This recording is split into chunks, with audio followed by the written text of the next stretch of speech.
तो बीजेपी बेशक इसे ड्रामा बता रही है, लेकिन एक बात तय है, मतदान से पहले एक एक वोट को लेकर लड़ाई थी और मतदान के बाद अब ईवीएम को लेकर भी पश्चिम बंगाल में लड़ाई देखने को मिल रही है।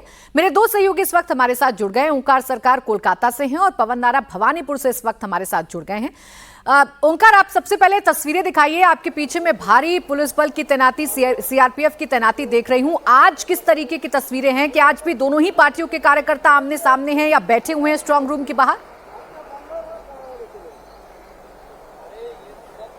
जी देखिए, सबसे पहले यहाँ के विजुअल दिखाने की कोशिश करूंगा। हम लोग इस वक्त है खुदीराम अनुशीलन केंद्र, जहां पर उत्तर कोलकाता के 7 विधानसभा क्षेत्र के जो ईवीएम्स है वो ईवीएम्स इसी जगह पे रखे गए हैं। यहाँ पर भारी सुरक्षा बलों का एक तैनाती यहाँ पर की गई है। जैसे कि देखा जा रहा है केंद्रीय बल के यहाँ पर तैनाती भी है।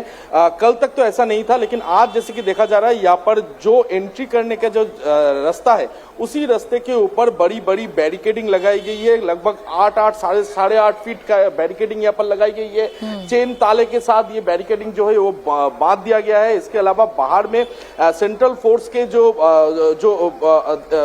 है वो भी, उनको भी यहाँ पर रखा गया है। हालांकि भीतर में 3 लेयर्स का सिक्योरिटी बंदोबस्त है, जिसमें पहले लेयर पे बंगाल पुलिस, दूसरे लेयर पे बंगाल पुलिस और लास्ट लेयर पे सीआईएसएफ के जो जवान है वो उनका तैनाती किया गया है। लेकिन कल रात को जो लगातार जो ड्रामा चला देर रात तक, उसके बाद आज जैसे कि देखा जा रहा है यहाँ पर कड़ी सुरक्षा बंदोबस्त किया गया है। सिर्फ यहाँ पर बैरिकेडिंग ही नहीं और इसके साथ साथ जवानों की तैनाती भी काफी ज्यादा बढ़ा दी गई है। कोई भी अंदर नहीं प्रवेश कर सकते। हालांकि जो उम्मीदवार है और उम्मीदवार के साथ जो एजेंट है उन्हें ही सिर्फ अंदर जाने की अनुमति है, और वो भी पासेस के जरिए।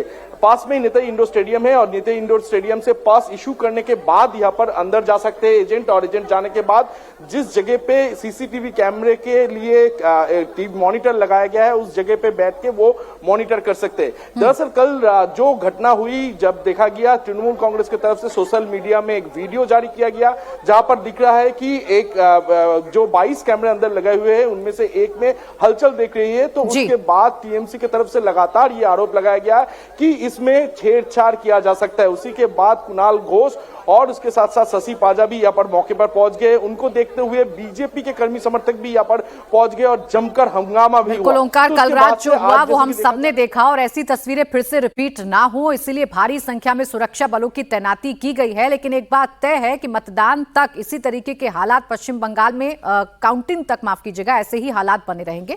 पवन, आप भी जरा तस्वीरें दिखाइए। भवानीपुर में तो कल ममता बनर्जी ही पहुंच गई थी। आज क्या तैयारी है पार्टियों की तरफ से भी, राजनीतिक दलों की तरफ से भी और सुरक्षा बलों की तरफ से भी? प्राची, रात को 12 बजे जितना हंगामा था उतना सन्नाटा इस वक्त यहां मौजूद है।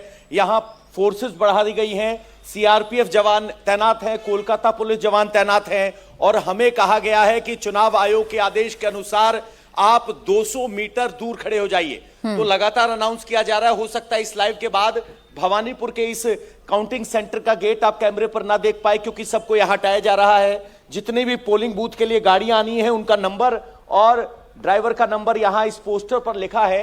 इसके अलावा यहां आज कोई भी मौजूद नहीं है।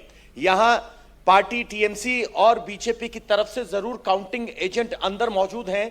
इसके अलावा यह गली पूरे तरीके से सन्नाटा है। आप गले में जो कार्ड देख रहे हैं, ये जो इलेक्शन कमीशन ने कार्ड जारी किए वही आ सकता है। बाकी जो आपको इस सड़क पर दिखाई दे रहा है या तो मीडिया है या फोर्सेस है। तो कुल मिलाकर अब इलेक्शन कमीशन की तरफ से ये यहां घोषणा की गई है कि आप 200 मीटर दूर यहां से चले जाएं। इस गली के यहां से और दूसरे कोने से ब्लॉक ऑफ कर दिया गया है गली को, और सिर्फ पुलिस की गाड़ियां आपको यहां चलती हुई दिख रही हैं। यानी अभी 2 दिन बाकी हैं और इन 2 दिन वोटिंग सेंटर के बाद काउंटिंग सेंटर पर सबकी निगाहें होंगी। हालांकि अभी तक आज सुबह ममता बनर्जी या टीएमसी की तरफ से कोई बयान नहीं आया है, और जब तक वहां कोई इशारा बयान नहीं आता है तब तक इसी तरह का सन्नाटा देखता यहां नजर आ रहा है। बिल्कुल पवन, बयान आए ना आए, लेकिन टीएमसी की तरफ से मैसेजिंग क्लियर है कि कार्यकर्ता या जो काउंटिंग एजेंट्स हैं वो 24 घंटे स्ट्रांग रूम की पहरेदारी करें और उसका असर देखने को भी मिल रहा है। लेकिन हालात ना बिगड़े, ये चुनौती है चुनाव आयोग के सामने, इसलिए इतनी बड़ी संख्या में सुरक्षा बलों की तैनाती देखने को मिल रही है।